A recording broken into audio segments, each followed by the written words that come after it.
दोस्तों, एक सुहागिन की मौत के 5वें एपिसोड में आपका स्वागत है। चलिए शुरू करते हैं कहानी। सीमा नीचे ही खड़ी रही और गजराज धीरे धीरे सीढ़ी से ऊपर की तरफ चढ़ रहा था। ऊपर पहुंचने के बाद वो टंकी के सामने खड़ा हो गया और उसने टंकी का भारी ढक्कन उठाकर टंकी में झांका। उस टंकी में खून ही खून भरा हुआ था। पहले तो गजराज को समझ नहीं आया कि यह खून किसका है, लेकिन तभी पानी के अंदर उसे टॉमी की लाश दिखाई दी। तब एकदम से गजराज के मस्तक पर बल पड़ गई। चेहरा पत्थर की तरह सख्त और खुरदरा नजर आने लगा। कई पल तक वो टंके में पड़ी टॉमी की लाश और उसके खून से लाल हो गए पानी को देखता रहा। फिर एक झटके में उसने ढक्कन को बंद कर दिया और एक जोरदार आवाज चारों तरफ छाए सन्नाटे को झंझोड़ती हुई चली गई। नीचे खड़ी सीमा ने हिम्मत करके पूछा, उसमें उसमें क्या है राज? गजराज ने कहा, टॉमी की लाश। सीमा एकदम से चौकन्नी हो गई और हैरान भी हो गई और उसने कहा, टॉमी? उन्होंने मेरे टॉमी को भी मार डाला? सीमा फबक फबक कर रो पड़ी थी। पता नहीं वो आतंक की अधिकता के कारण रोई थी या टॉमी के मर जाने की वजह से, क्योंकि टॉमी उसे बहुत ज्यादा प्यारा भी था। सीमा का बहुत ही वफादार कुत्ता था वो। गजराज ने नजदीक आकर बहुत ही मजबूती से उसके दोनों कंधों को पकड़ा और बोला, टॉमी के खून की वजह से टंकी का पानी लाल हो गया है सीमा। क्या राज, अब क्या होगा? मेरा टॉमी भी गया। सीमा गजराज से लिपटकर फपक पड़ी। गजराज सांत्वना देने के अंदाज में उसके सिर और पीठ को सहलाता हुआ बोला, प्लीज रो मत सीमा। काफी कोशिश के बाद गजराज उसे सामान्य स्थिति में लेकर आ गया था। दिन पूरी तरह निकल गया था। पूर्व दिशा के दो पहाड़ों के बीच सूर्य झांक रहा था। पश्चिम की तरफ सीना ताने खड़े हरे भरे पहाड़ के तन पर पहले ही दो पहाड़ों के बीच की दरार जितनी भी धूप की दरार बनाई हुई थी। चोटियों पर पड़ी बर्फ चमचमा रही थी। छत से अपने चारों तरफ फैली वो समूची घाटी उन्हें नजर आ रही थी, जिसके बीचों बीच यह डाक बंगला स्थित था। डाक बंगले के मुख्य द्वार से शुरू होकर बल खाती हुई एक पक्की सड़क किसी सांप की तरह विशाल पहाड़ की जड़ में घूमकर गुम हो गई थी। ये थी पहलगाम तक जाने वाली एकमात्र सड़क। बाईं तरफ दूर पहाड़ों के बीच से रास्ता बना बनाकर निकलता हुआ लिद्दर नदी का पानी नीला उन्हें यहां से नजर साफ आ रहा था।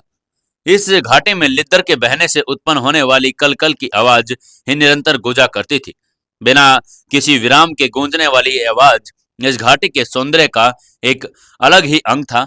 और मगर जिस मानसिक अवस्था में उस वक्त वे पति पत्नी थे, उसमें आवाज उन्हें बड़ी भयावक लग रही थी। छत से बंगले के पीछे खड़ी श्रीनगर से किराए पर लाई गई टैक्सी भी साफ नजर आ रही थी।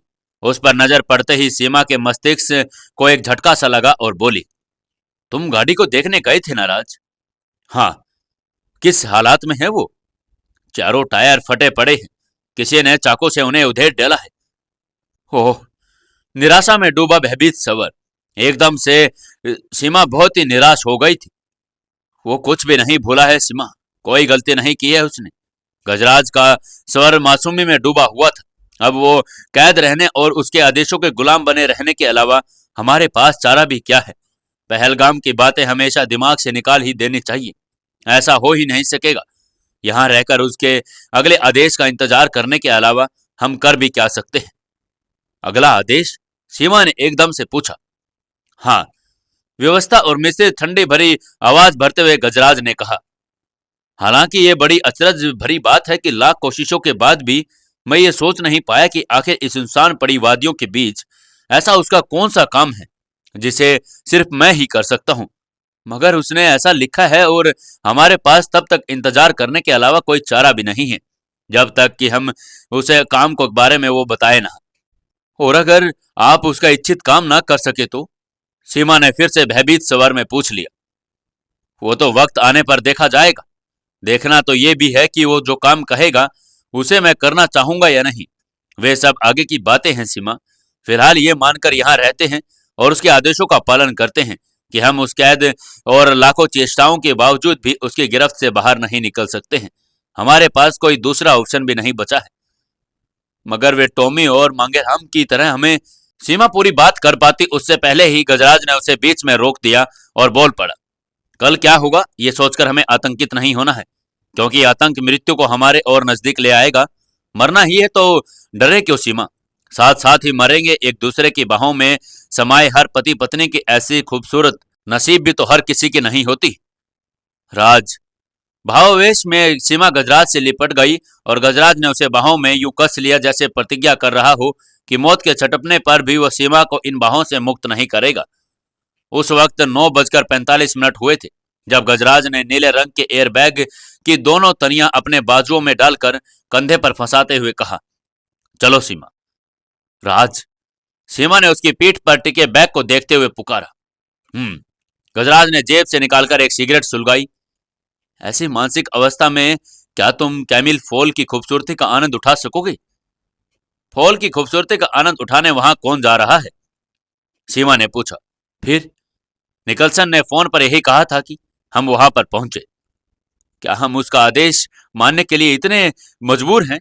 क्या ऐसा नहीं हो सकता राज कि आज हमारे सारे दिन कहीं ना कहीं चले जाएं, इसी डाक बंगले में एक दूसरे की बाहों में समाये पड़े रहें, एक दूसरे को प्यार करते रहें, खूब सारा प्यार, बेइंतहा, इतना ज्यादा कि जितना हम इतनी लंबी जिंदगी में करते हैं, सीमा ने कहा।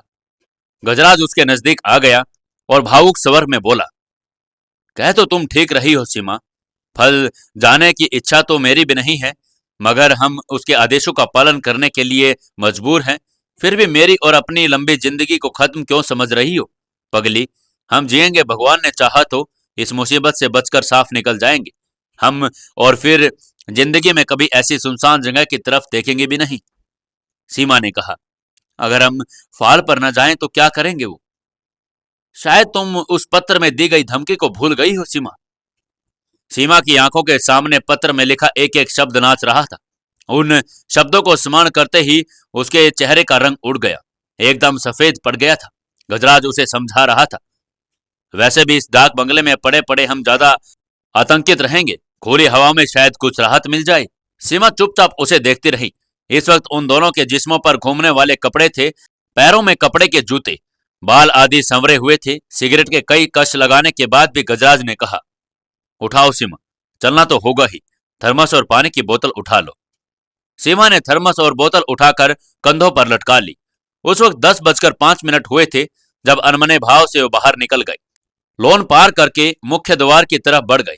सीमा के दाएं और गजराज के बाएं हाथ की उंगलियां एक दूसरे के हाथ में कसी हुई थी, हथेलियां और आपस में बंधी हुई थी।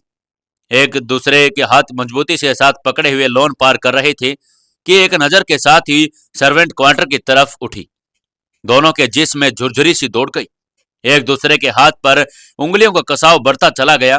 शायद दोनों के ही जिस्मों में अजीब सा तनाव इस एकमात्र विचार के परिणाम स्वरूप उत्पन्न हुआ था कि उस बंद दरवाजे के पीछे मांगे राम की लाश पड़ी है और एक दूसरे से वे कुछ नहीं बोले। लकड़ी का द्वार पार करके लॉन में बाहर निकल गए। कुछ दूर पहलगाम की तरफ जाने वाली पक्की सड़क पर चले। थोड़ी ही देर में वो स्थान भी आ गया जहां से एक पगडंडी कटकर पहाड़ों की तरफ चली गई थी। वे जानते थे कि यह पगडंडी छोटे छोटे 2 टुकड़े पहाड़ों को एक दर्रे को पार करने के लिए कैमिल फॉल तक पहुंचेगी। यहां से सड़क छोड़कर उन्हें इसी पगडंडी पर आगे चलना था। दोनों के कदम आगे ही ठिठक गए। एकाएक सीमा ने कहा, अगर हम फाल की तरफ जाने के स्थान पर पैदल ही पहलगाम की तरफ बढ़ जाएं तो राज, वो हमारा क्या बिगाड़ लेंगे? सोच तो मैं भी यही रहा हूं सीमा। पर गजराज का वाकया पूरा भी न हुआ था कि सारे वातावरण में किसी मोटरसाइकिल के स्टार्ट होने की आवाज गूंज उठी। इस वक्त आवाज को सुनकर वे दोनों सिर्फ उछल पड़े, बल्कि उनके चेहरे के रंग भी गजब की तेजी के साथ सफेद पड़ते चले गए थे। वे एक दूसरे की तरफ सवालिया नजरों से देख रहे थे। ये मोटरसाइकिल की आवाज अब बीच में से कहां से आ गई थी? क्या निकलसन उनका पीछा कर रहा था या फिर कोई और ही राहगीर था जो पहलगाम तक पहुंचने की कोशिश कर रहा था? जानने के लिए जुड़े रहिए हमारी इस कहानी के साथ। दोस्तों, आप कहानी पूरी सुन लेते हैं लेकिन कमेंट करके नहीं बताते कि आपको कहानी कैसी लग रही है। तो मेरे प्यारे दोस्तों, जितने भी लोग कहानी को सुने तो एक एक कमेंट करके जरूर जाना और बताना कि आपको कहानी कैसी लग रही है, और इस कहानी को लाइक भी जरूर करना।